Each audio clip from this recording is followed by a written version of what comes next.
हंसी के बोललुए जहां दिलवा के तोहरा तू बढ़ी गइल तू हंसी के बोल सैया छोड़ दीना ए राजा सैया छोड़ दीना बनहला कमरिया कसाइल बा कमरिया सोरिया से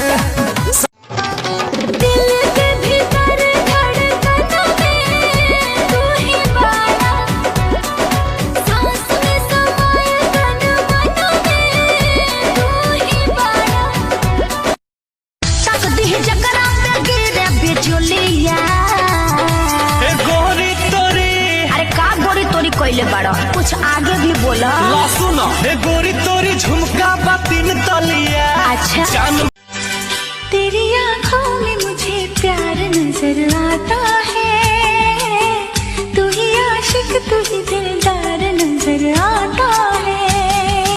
चाचा आपसे उधार के पैसे लेने आ रहे आइए अब क्या करोगे?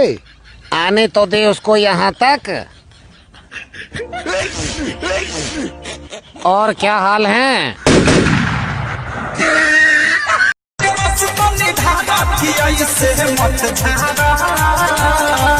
क्या हुआ और क्या बानी फिलहाल क्या हुआ और क्या बानी फिलहाल सांस को हाथ रख दिल पर दिल पर दिल पर अरे खाके क्रिया कही भाग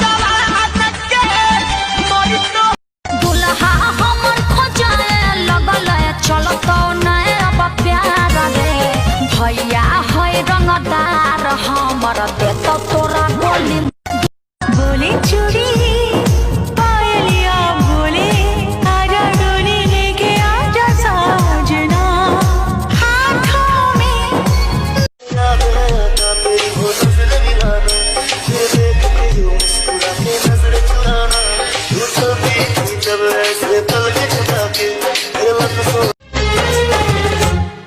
हमें तुमसे हुआ है प्यार हम क्या करें हमें तुमसे हुआ है प्यार हम क्या करें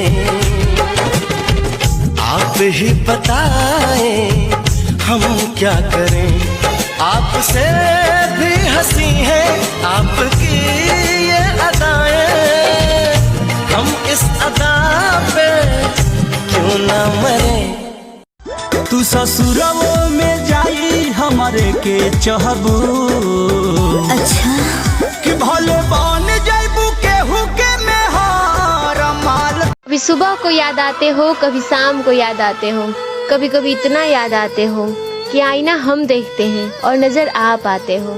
गुड मॉर्निंग। नो नो नो नो